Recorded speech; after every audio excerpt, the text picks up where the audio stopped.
Alabama may have been off this past week, but the Pigskin Cafe is back, ready to break down all the Week 4 college football action. We have Clemson losing another big one to Syracuse. We've got Florida in constant turmoil. We have Missouri getting a big win against South Carolina, and Auburn going on the road to Norman and getting an L. Let's talk about it all on this episode of the Pigskin Cafe. Welcome to the Pigskin Cafe. Sit back, relax, and enjoy the show. They have to win this game. There's a problem. This one's tough. We are back. That's what my gut's telling me. I genuinely could not believe it. You don't live in the great state of Texas. All right, big boy. Hold my sweet tea. What are we doing? Welcome back into the Pigskin Cafe. My name is Hampton Sippert, and I've got my good friend, as always, Graham Haney, here with me to break down what was another great weekend of college football. We're already a third of the way through the season, Graham. I can't believe it, but I can't wait to dive into it all today with you. And also look ahead to Week 5, where Alabama takes on Georgia, Oregon takes on Penn State, and where LSU is going to go travel to Oxford, Mississippi to take on the Ole Miss Rebels. We've got a fun show ahead, but before we dive in, few programming reminders. We thank each and every one of you that has watched our videos this season, that has subscribed, liked, commented. We appreciate you more than you could know. And we're asking you again, if this is your first time watching the Pigskin Cafe and you hadn't subscribed, go ahead and hit that button, leave a like on the video, leave us a comment, and hit that notification bell. We passed 300, and now we're on the way to 4, baby. We are excited about the growth this year, and we are happy to have you along for the ride. And be sure to follow us on social media so you know when the Pigskin Cafe goes live. Now, with that all out of the way, Graham, we had an exciting week of college football. Not the best slate of the world, probably not what Week 3 was or what Week 5 will be, but still a good day nonetheless. Give me one or two takeaways that you had from this past weekend that really stood out and kind of has an impact across the country. Yeah, I need to kind of go back a week and bite my tongue as to what I've said in the past and what actually fulfilled itself in Week 4. Hampton, you knew I was high on the Fighting Illini after their big win on the road against Duke. Hampton, Brett Bielema and Graham Haney are not friends at the moment. It was unbelievable. Illinois goes on the road to Indiana and gets absolutely murdered. I mean, smacked down, brutally assaulted. It truly was just an embarrassing game for Illinois. I think my perspective of Illinois was that they returned a lot of starters. They returned a lot of production from last year, especially on the defensive side of the ball. Lost a few key weapons on offense and receivers and running back. And last year, Indiana was very much hyped because they were winning so much and undefeated for so long, but played a schedule that was not necessarily very competitive. And when they did play teams that were highly ranked, Indiana lost. But those two losses ended up being to Notre Dame and to Ohio State, the two teams that made up the national championship game last year.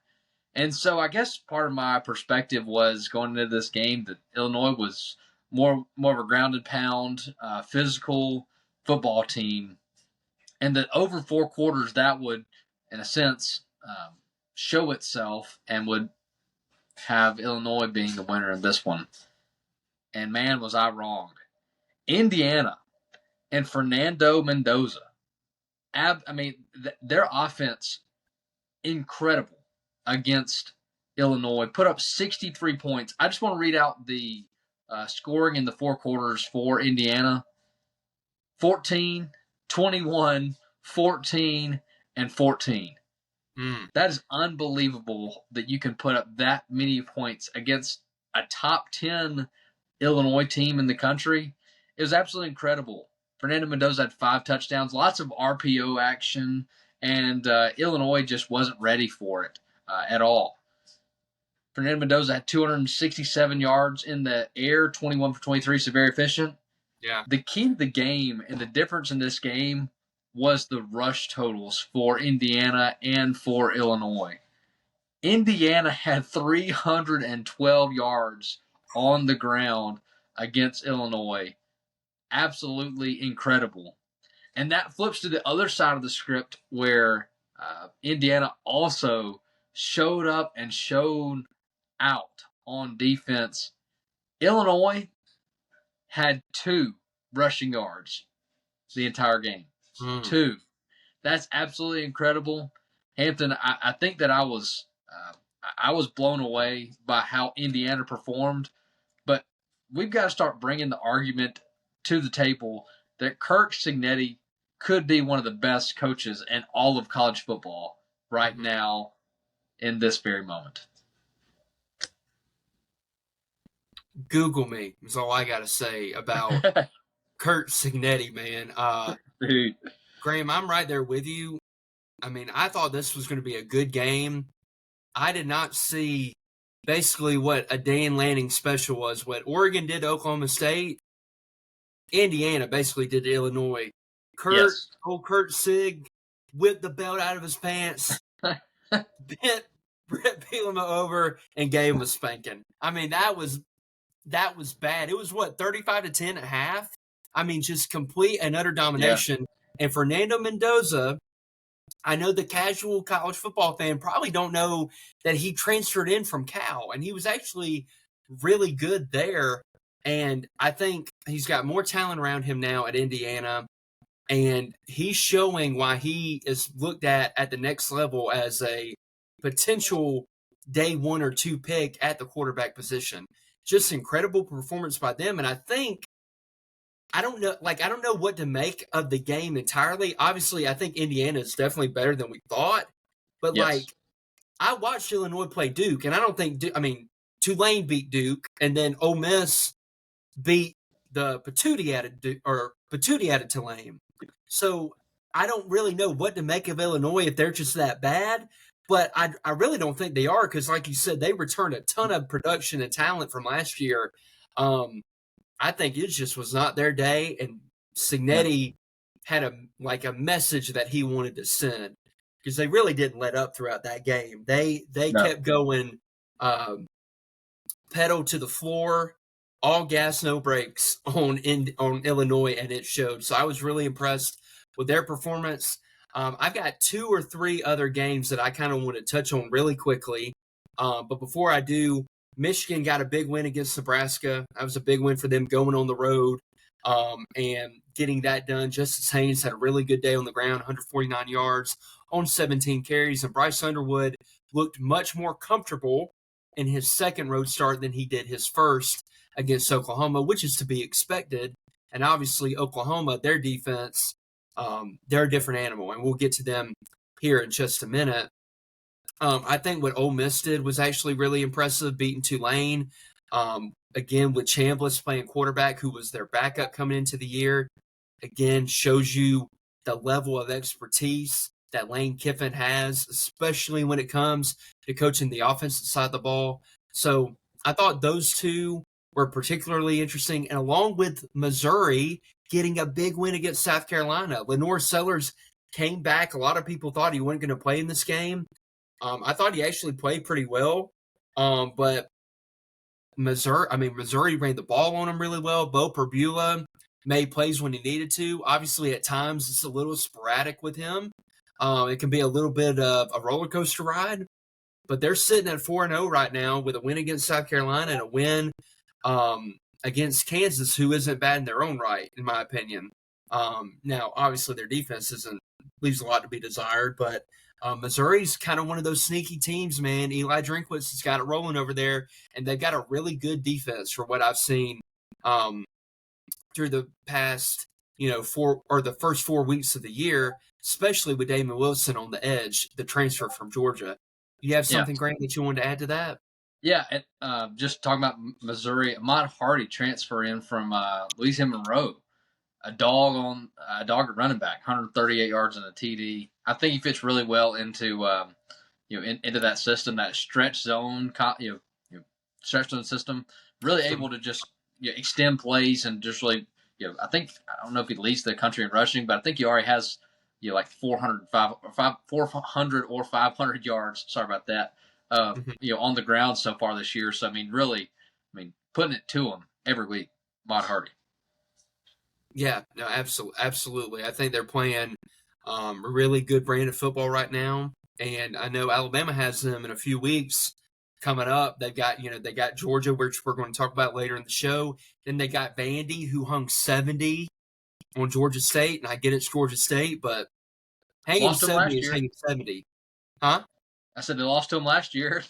I know, and they got their revenge, and then some. So really impressed with them. But the games that I really wanted to hone in on really quickly, Graham, I kind of want to get your feedback some too on these games. Let's start with Auburn-Oklahoma. That was kind of the marquee matchup of the day, in my opinion. And Oklahoma gets the win 24-17. I'm going to go ahead and get it out of the way right now. Officiating was awful in that game. Awful. That crew does not deserve to work another SEC game this year. They will, just like Jason Autry and his crew are able to still work games, even though they called one of the more poorly officiated games in Knoxville in 2022. But, I mean, they took a touchdown off the board for Auburn. They gave Oklahoma a touchdown when it should have been an unsportsmanlike conduct penalty. There were many missed calls in that game on both sides, for sure. I thought it was just an egregiously officiated game, but also a very sloppy football game. I think both teams had over 10 penalties. Just a lot of mental mistakes, a lot of not sound fundamental football. But ultimately, what this game showed me was that both of these defenses are really good. I think Oklahoma's defense is elite. They had 10 sacks, which set a program record on Jackson Arnold. So they got their revenge on him for sure. And I think Brent Venables is just one of the best. He's been this. And I think to kind of, foreshadow a little bit of another storyline, I think Brent Venables was a big key to another coach's success that we'll get to here in a bit. And I think they've never been quite the same since he left. But they play obviously they are sound in every fundamental of defense that you can have. They maintain gap integrity. They fit runs well. They tackle well. They're physical at the point of attack. They don't bust coverages often. They're just a really, really well-coached unit. And then on top of that, they do a great job of mixing up looks from pre-snap to post-snap and really causing a lot of confusion on the quarterback's end.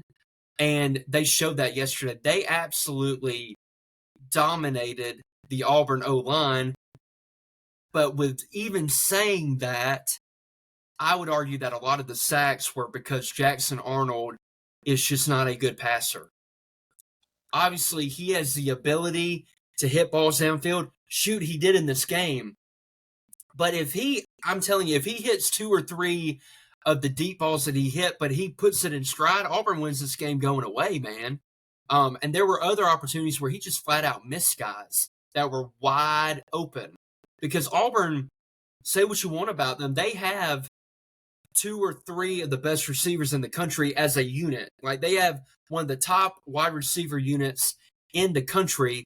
And if you're not able to take advantage of that, because you weren't going to run the ball very successfully against Oklahoma, I think their leading rusher was Jeremiah Cobb. And I think he had, let me look here, I believe it was 6 carries for 61 yards. Yep, that's what I was thinking. 6 for 61. So I would have probably given him the ball more. He had one big run, 44 yards, I think. So, you take that off the board, it's 5 for 15, 5 for 16. Yeah, so not very much. But for the majority of the game, they were not able to run the ball well. And really, what they carved Baylor up with was that QB run game. They weren't really able to do that much because Oklahoma, what a good defensive coach does, they take away what you do best. And I think that was really evident in this game. And I just think Jackson Arnold, when he's put in a mode of he's got to drop back and pass, I don't think he sees the field his processor's not quick enough. He's not going through his reads quick enough. Sometimes he's not trusting what he sees, getting back to this drop and letting it rip. And I think that, in a lot of ways, caused some of the sack issues yesterday. Now, obviously, there were some times where the O-line just got manhandled up front. No doubt about it. But I just don't – I think their offense is going to be kind of limited this year because of that fact. I think he's very much – he may have taken a little bit of a leap in his game, but in my opinion, he's very much the same player that he was last year at Oklahoma. He's just got better skill talent around him to kind of help master that. On the Oklahoma side, offensively, kind of a rough day for them. Very up and down. Couldn't get into a real rhythm. They couldn't really run the ball. Their leading rusher was John Mateer, who went for 29 yards on 10 carries. And I think for them to be where they want to be at the end of the year, which is be in championship contention, that has got to change. They've got to have a better and more effective rushing attack from their running backs. But when the game was on the line, John Mateer, the drive that he had to lead them down to go up 24-17, that is what's special about that kid. Like, he was in complete command, throws a dime on the sideline, and then runs it in, runs over the safety, puts his body on the line. He's a gamer, man. I really enjoy watching him play. But I will say this, Graham, and then I'm going to kick it to you. I found it interesting watching that game of how, not in all ways, but there were a good bit of similarity between him and Jackson Arnold from the fact of Mateer left a lot of clean pockets throughout that game. And I think for them to be better down the road, he's got to learn to stay in that pocket a little bit more, trust what he's seeing and letting it rip, because you're not going to be able to make a killing and a living off of just freestyling the whole entire game. So great win by Oklahoma. Auburn now has to go on the road to Texas A&M. That's not going to be a pushover by any stretch of the imagination. They're coming off a bye. But if you're an Auburn fan, I think you feel good about the defense, and I think you feel good that you were in that game with the officiating the way that it was. Again, on their side for sure, but also on the Oklahoma side. And I feel like you had a lot of penalties. You had special teams mistakes with the muff punt, missed field goal. I think you feel pretty good even with a loss. And you take out the frustrating aspect of how it ended, where you start on the 23 and you get a safety. I think both teams have a lot that they can take away from this game and feel good. What do you think, Graham? Yeah, from an SEC perspective, we don't really know that much about Oklahoma outside of the Red River rivalry with Oklahoma and Texas playing every year. That was, truthfully, about the only time that most casual fans would watch a game that Oklahoma was involved in that was not the Big 12 championship game or the college football playoff. Mm-hmm. Norman, Oklahoma is a tough place to play, and I don't think we give it enough credit. And I think for SEC fans, we think that and kind of give the perspective of Oklahoma being the stepchild of Texas, like the younger sibling that doesn't have as many resources, that doesn't have as big a fan base. And I'm not saying that either of those is completely wrong, but Oklahoma stands its ground, and they stand out. Oklahoma has sold out every single home football game since 1999. That is a long time, Hampton. It's I think they said it was 190 games or something like that over that 25, 26-year span. And I think it goes to show, you look at Alabama last year playing at Oklahoma, couldn't get anything going. Auburn goes to Oklahoma on Saturday and really doesn't seem to muster a lot that's going on. There's a lot of chaos that goes on the Auburn sideline, and I think that's a big aspect of the offensive line playing so poorly. You have to give credit to this Oklahoma defense, and just ferocious on the defensive front, but I don't really think Auburn helped themselves out either, knowing how good Oklahoma's front seven was, especially in pass coverage. Really big deal. I'm not going to spend a lot of time talking about this game because I think you did a good job covering it. But the conversation and the things that I've seen from Auburn fans has been at least two ways, and it's both been about it both involves officiating. And Hampton, I totally agree with you. The officiating was horrendous, and the biggest issue with officiating, especially in the SEC these past few years, is that these officials determine certain plays, which determine the entire game. I mean, you look at just two plays. It's a 14-point swing. Oklahoma gets a touchdown. Auburn doesn't. Like you said, that could be the difference in the game. And I think the thing that kind of sets me off as not even a casual fan, but a big sports guy, a big football fan, but not necessarily an Auburn or Oklahoma fan by any means, is that you have the SEC officials not making a call and explaining it to the sideline reporter during the game. And then you have Matt Austin, the head of officiating for ESPN, kind of their correspondent. And he says, I completely disagree. I mean, that it should have been unsportsmanlike conduct foul for, a player hiding on, just hiding on a play. I think that it's so interesting that's even like up for debate, that's not okay, every single time this happens, it has to be a flag. It's like, it kind of seems like even the rule book has it kind of up for interpretation based off what the officials kind of think the game is, kind of doing. And kudos for Oklahoma for taking advantage of it. But if you're Auburn, you definitely can be very upset about the officiating. However, you can't blame officiating for allowing Oklahoma to have 10 sacks. I mean, you just can't do that. It's not anybody in a white or black's hat fault that you got sacked that many times and put that much pressure on Jackson Arnold, especially when that's not his strong suit, is sitting back in the pocket and throwing the ball around. A lot better runner than he is a thrower, and I think that you'll definitely tell throughout the rest of the season that when Auburn is successful, Jackson Arnold is involved in the run game and is successful in the run game. When he's not, Auburn is really put on their back heel and really is not the identity that they want to be with this Hugh Freeze offense. I totally agree with you, Graham. I think you hit the nail on the head. Two things. I was surprised that Auburn in this game, knowing that is not his strong suit, knowing that they were taking away the rushing aspect, the QB run game, the jet motion counter, all that kind of stuff that they were taking away, why Auburn didn't try to move the pocket a little bit more for him and give him some easy throws or, quick screens and RPO type stuff. More of that. I would have liked to see that more incorporated, get him a little bit more comfortable. But one of my good buddies, Thomas Watts, he said this, and I actually told my friends that Oklahoma is playing Jackson Arnold like they did Alabama last year, and I think I've arrived at the conclusion Jackson Arnold is a less athletic Jalen Milroe. They have very similar games, and they have very similar exploitative weaknesses, if that makes sense.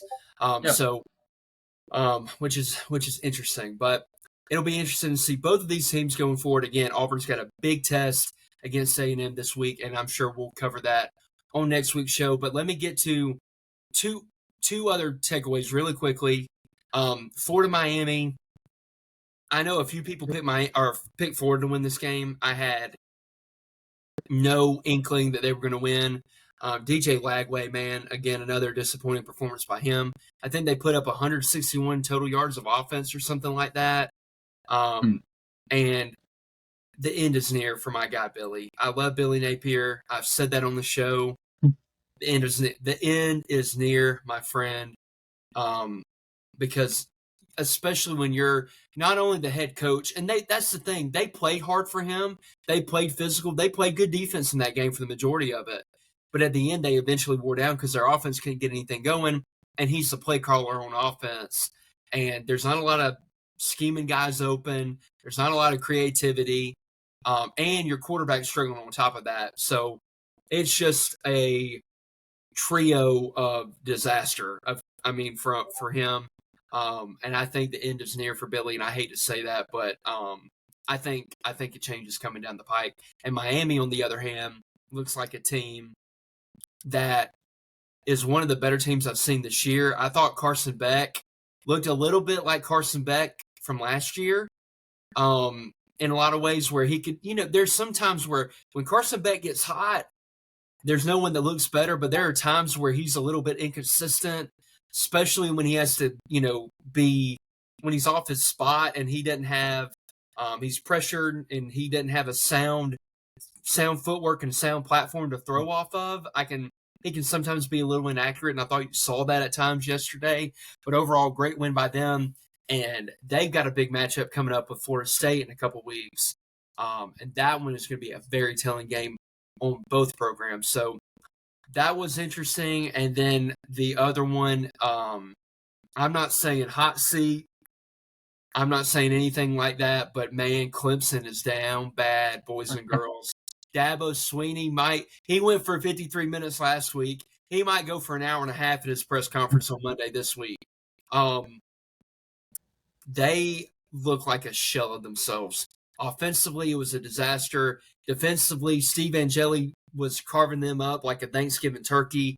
It was just bad. And worse than that, it was happening at home after you lost to Georgia Tech on the road. You thought you were going to kind of have a bounce-back performance. You talk about how, we've won 8 of the last 10 ACC titles and how, if you're tired of winning, you can get rid of me and I'll go win somewhere else. And then you come out and that's the performance that you give. Not a good look, Dabo. Not a good look at all.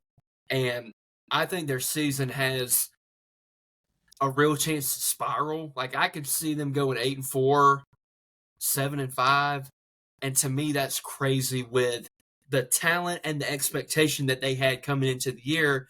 But like I mentioned on our pod, they beat the teams they were supposed to beat last year. But against teams where there was a scale up in talent, they didn't scale up. They didn't match up. And you saw that against LSU.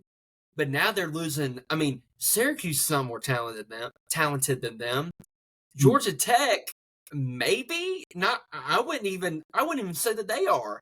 And you're losing games like that. And not only yesterday, they not only lost, they got blown out. So not a good time to be a Clemson Tiger fan. And again, they've still got Florida State on their schedule. It doesn't get easier from here. So it'll be interesting to see if they get up off the mat and they make something happen. But Graham, with that all out of the way, do you have anything to add on either of those two games before we preview Alabama, Georgia really quickly? Nope. Keep the train rolling. All right. Well, huh? I say keep the train rolling. Keep the train rolling. Choo choo, baby. Let's do it. All right. So, Alabama and Georgia is this upcoming weekend in Athens, 6:30 kick. These games often never disappoint. They are always some of the best games of the year. It's two Titans, the two powerhouses of college football over the past 20 years. Alabama for the, from like 08 to 2022, 23.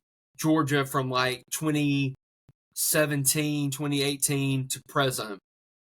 And these games always live up the hype. And this game in particular, I think, is going to tell us a lot about both teams. And so, Graham, we're not going to go like full deep dive and breaking this game down, but I want you to tell me one key area that you're looking at in this game that you're going to monitor that will kind of decide the outcome of the game for Alabama. Like, for Alabama to win, they need to do blank. Give it to me. Yeah, for Alabama to win, they're going to have to pressure Gunnar Stockton on the defensive side of the ball.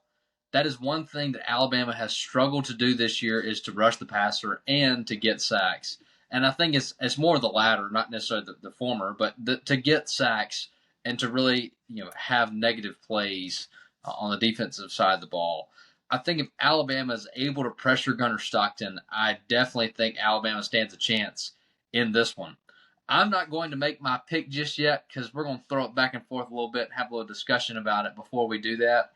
But Hampton, I've just got this feeling, okay? It's in my bones Okay. This game, this Alabama going to Athens, I feel like this is going to remind people a lot of the 2008 Alabama football season.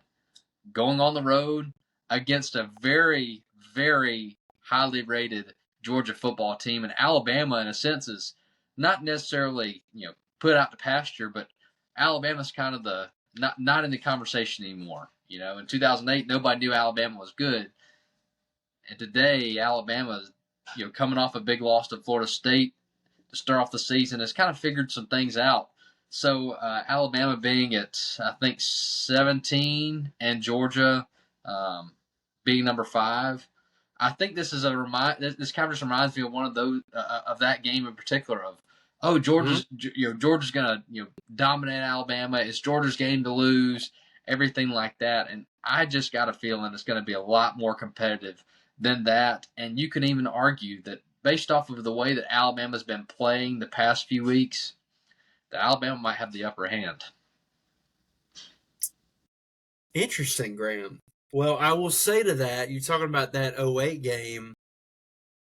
This Saturday will be 17 years to the date exactly that game took place.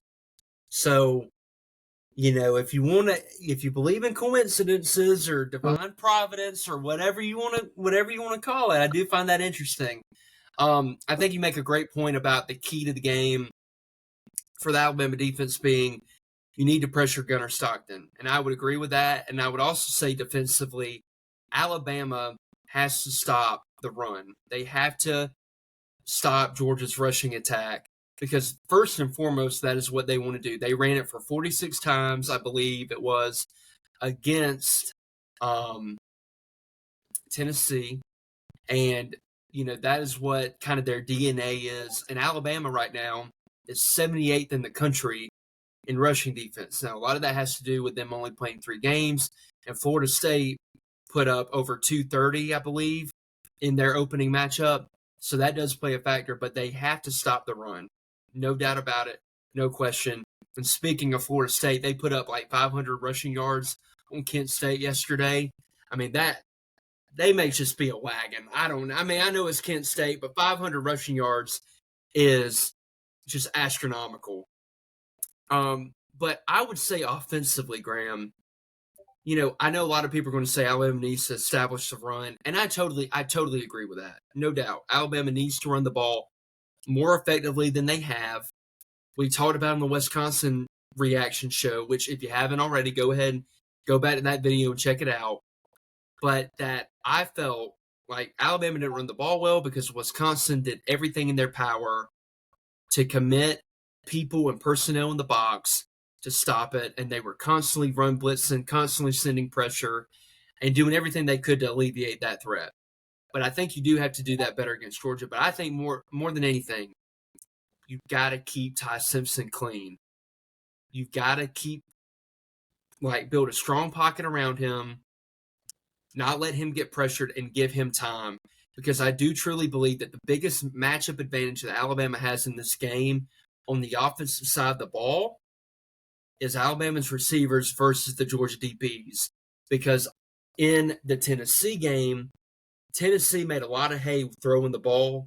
Not only were they getting open, I think Georgia did a good job of staying in phase in a lot of areas, but, on 50-50 balls, one-on-one matchups, Tennessee won a lot of those. There were some schematic touchdowns that Josh Heupel and his staff drew up, but I think Alabama really needs to take advantage of that because I think they've got a better receiving core than Tennessee. And I think with the way that Ty Simpson has played the past 2 weeks, I think that's going to be at the utmost importance that keep him clean, let him survey the field, and let him accurately deliver the football to those playmakers and let them do what they do best. I think that is a very important key. And the last thing I'll say on that note is that as good as Georgia's defense has been, they lost Mykel Williams from last year. They lost Jalen Walker off of last year's team as well. I haven't seen them have a lot of disruption, a lot of pass rush in the few games that I've seen them this year, especially against Tennessee. I think that's a little bit of a problem for them is that they don't have that guy, and Alabama really doesn't have that guy either right now. I think Quay Russaw maybe can be it, but keep Ty Simpson clean. Let him dissect that Georgia defense and let him kind of air it out. I think that really you need to establish the run game. Obviously, he's been really good off play action. Incorporate that as well, but give him time. I think that's the biggest takeaway and the biggest key to the game that I have for Alabama, other than the one that you mentioned as well. So with that, Graham, I need you to give me a pick. Are you going to go with Alabama, or are you going to go with the Dogs over in Athens? Hampton, I just want to say that my next point that I was going to talk about was exactly what you just said. With Alabama's, and since their matchup advantage, it is the pass game right now, because Tennessee was always one deep shot away from in a sense exposing Georgia. They were just one throw away, and the secondary, that Georgia secondary, was in a sense the area of weakness for Georgia. Mm-hmm. Hampton, I told you I'm feeling it in my bones, and I don't know if I want to lock this in and make it where you can take it to the bank, but I think Alabama's going to win, and that's not me being a homer or just a straight Bammer. I think that I definitely lean towards Alabama, but I think this Georgia team is different than it has been in the past. Like you said, they've lost a lot of big playmakers on defense, and don't get me wrong, Tennessee's a formidable opponent, definitely more than Wisconsin, but I feel that Alabama has had their identity tested this season, where Georgia has been pushed to that level, but not all the way to the edge. I think that Alabama now, after losing Florida State and figuring it out, has at least kind of found their identity and know what they have to do to win and know what they're capable of in these type of matchups. I think it's a close game. I'm thinking it's probably a 3 to 6 point game. I mean, truly one possession, and it just can kind of come down to who has the ball last. It will be interesting to see how Georgia starts and Alabama starts, especially last year. If we look back, Alabama started off great, Georgia started off terrible, and then obviously Georgia had that great late comeback to keep that game really close and almost end up pulling it off.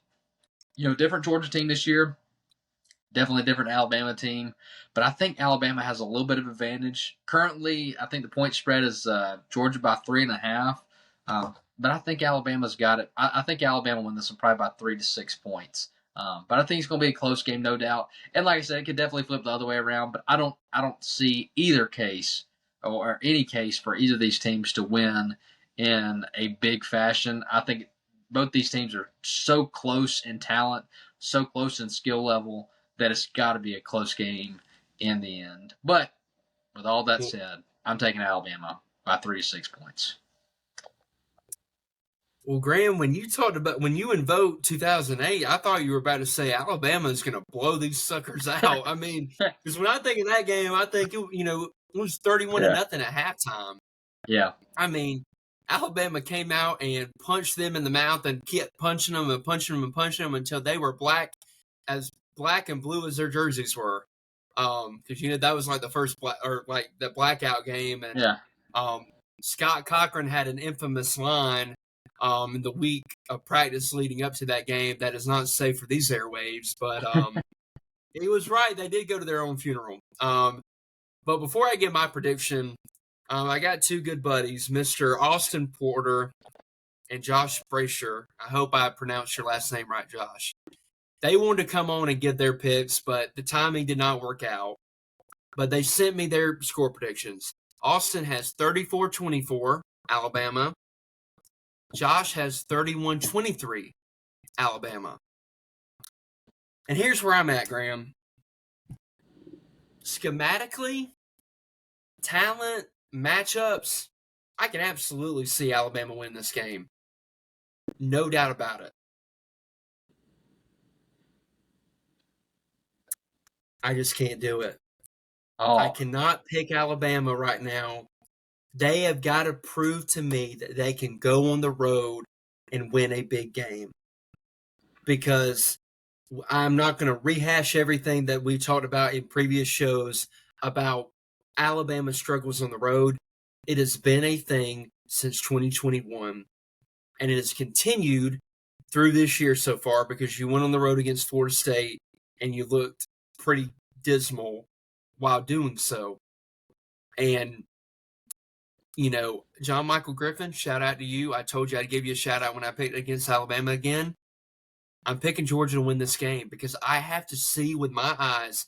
I have a little bit more faith in this team with the response that they showed against ULM and Wisconsin. Granted, neither of those teams are very good. Wisconsin lost to Maryland yesterday, okay? They put up 10 points, gave up 27 to Maryland. They're not a very good football team. So I've got to see what happens when you go on the road and you face adversity. How do you respond? Do you crumble, or do you overcome it? Do you come back? Do you start trading blows? Because I'm not saying there's been any game where Alabama's just flat out quit. But I would like to see a little bit more resolve from this team before I can fully buy back in and trust them to win a game like this. I said after that Florida State game, I am very much in a wait and see mode on this team, and I'm waiting and seeing. In the words of Pat Dye and Garrett Griffin, are you man enough to go into Athens and to beat Georgia? I know Alabama is like 9-1 in their last 10 against Georgia, but the last time they went to Georgia was in 2015. They won 38-10, and I'm sorry to anybody on Alabama's current team. Those boys back then were a little bit different. I had a little bit more trust in that 2015 bunch than I do in the 2025 bunch to this point. Go out and earn it. Go out and do it on the field. Prove that you belong. And then we'll have that conversation next week. I'll be happy to eat all the crow that I need to. But until proven otherwise, I've got to pick Georgia in this game. It would be irresponsible for me to pick Alabama at this point. Graham, you got any more thoughts before we move on to the other two games that we're going to kind of pick really quick before we go on this weekend? yeah, I got something to say. I mean, I kind of bought into what you were saying. I kind of bought into what you're saying there.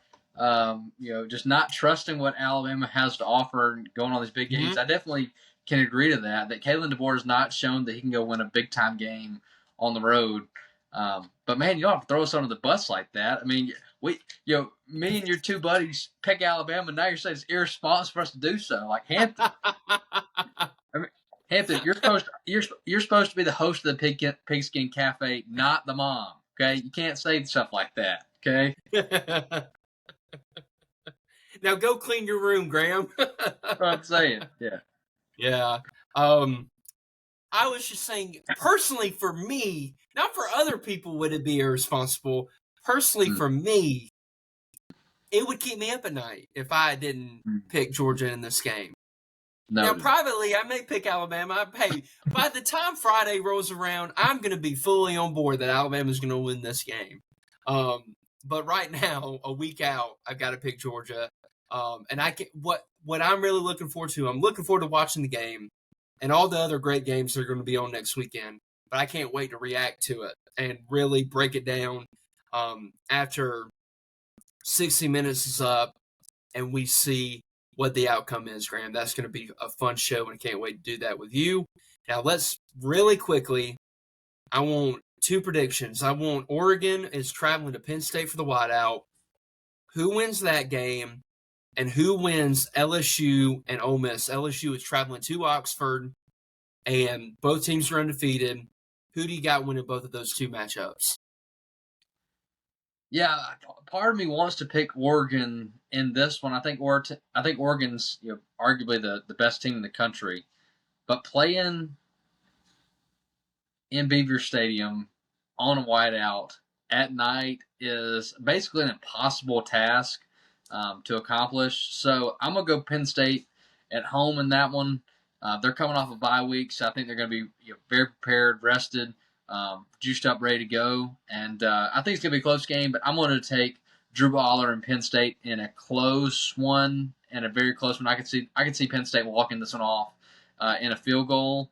And then in Oxford, Mississippi, I'm taking Ole Miss. I think that this game is going to be a points. It's going to be a point shootout. I think that the first team to 45 probably wins, and I think that out of those options, I got to take Ole Miss. I think this is going to be a high score game, just in what Lane Kiffin wants to do to prove that Ole Miss is the team that they are this year.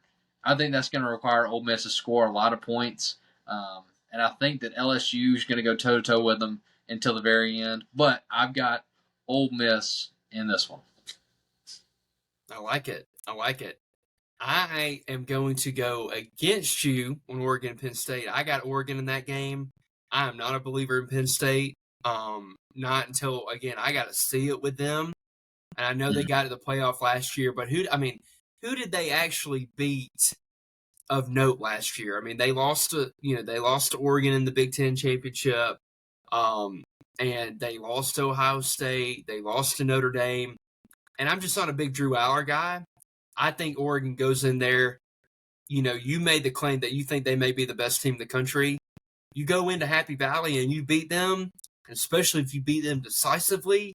I think you've got a claim to make for sure if you do that. So I got Oregon in that game. Ole Miss LSU, I'm conflicted. Because LSU's defense has been really, really good, but also they hadn't faced an offense worth a darn. I mean, we gave them credit for shutting down Clemson. Clemson's offense is a train wreck. We gave them credit for Florida. Florida's offense is even a bigger train wreck.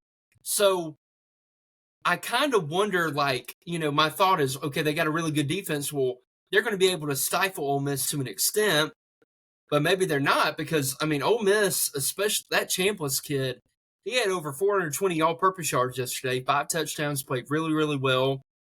And I kind of want to lean Ole Miss, but then I look at their defense. Their defense isn't very good this year, not nearly to the caliber that it was last year. But then LSU's offense hadn't been overly impressive. So I'm going to go with my heart here. I'm going to go with Ole Miss. I'm going to trust Lane Kiffin to get this done with it being in Oxford. The last time they were in Oxford, they won. They got the job done. I think Ole Miss pulls an upset this weekend. I am right there with you, Graham. Anything else before we get out of here, brother? I would just say this. Mm-hmm. Ole Miss favored by 1.5. At home, they're favored? Ole Miss is favored by 1.5. Penn State favored by 3.5 at home. Wow. Okay. Yeah. Well, hey, one more game, real quick. All right. Who do you got between Auburn and A&M? Who do you think wins that one? I think I'm going A&M. I think that Auburn's banged up after playing such a tough game against Oklahoma on the road and going back out west again. I think I got A&M. I think this one, I think it'll be close, but I think that A&M's going to be fresh and Auburn's going to be a little bit worn down. So I think that's going to play over 4 quarters. But I think another close one. I think it's going to be close. I got A&M winning because it's at A&M. There is a weird thing usually. Now, it didn't apply last year, but usually the away team in this matchup has won the game. Mm-hmm. Obviously, like I said, last year, that reverse course. A&M's offense has been really good, but defensively, they have been susceptible to the run, and that's what Auburn does best. So I'm wondering if they're going to be able to run it on them pretty well. But in A&M's defense, they had a bye week in between to kind of really game plan and prepare for Auburn. I think they're going to have a better game plan, a better strategy of stopping them.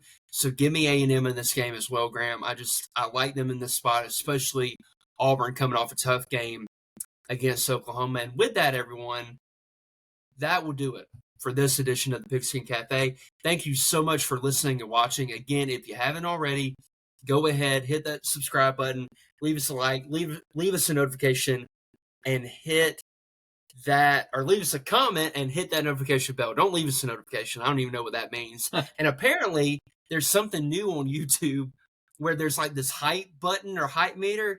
Hype the heck out of this video so that YouTube promotes it, that we, that it goes all across the platform, because we appreciate it more than you know.